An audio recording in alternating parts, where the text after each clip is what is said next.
संगमनेर नगर परिषदेअंतर्गत आमदार सत्यजितदादा तांबे यांच्या सूचनेनुसार व नगराध्यक्षा डॉक्टर मैथिली तांबे यांच्या मार्गदर्शनाखाली प्रभाग क्रमांक 3 मध्ये विशेष स्वच्छता मोहीम व प्री मॉन्सून स्ट्राईक दिनांक 20 ते 24 एप्रिल दरम्यान राबवण्यात येत आहे। या मोहिमेअंतर्गत नगरसेवक सौरभ कासार यांच्या पुढाकारानं प्रभागातील दैनंदिन कचऱ्यामुळे निर्माण झालेली दुर्लक्षित अस्वच्छ ठिकाणं स्वच्छ करण्यात आली आहे व त्यामुळे तेथील डुकरांचं वास्तव्य नष्ट करण्यास मोठी मदत होत आहे। प्रभागातील सर्वच कॉलनीमधील रस्त्यांची स्वच्छता करण्यात येत आहे। तसेच येऊ घातलेल्या पावसाळी हंगामाचा विचार करून पावसाचं पाणी रस्त्यावर साचू नये यासाठी चेंबर्सची दुरुस्ती व गटारांची साफसफाई करण्यात येत आहे।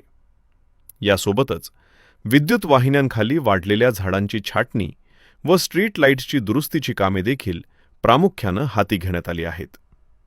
नागरिकांच्या आरोग्याची काळजी लक्षात घेता प्रभागात सर्वत्र जंतुनाशकांची फवारणी व फॉगिंग करण्यात येत आहे। अशा रीतीनं या मोहिमेअंतर्गत प्रभागातील विविध प्रलंबित कामं मार्गी लावण्याचा नगरसेवक सौरभ कासार यांचा मानस आहे।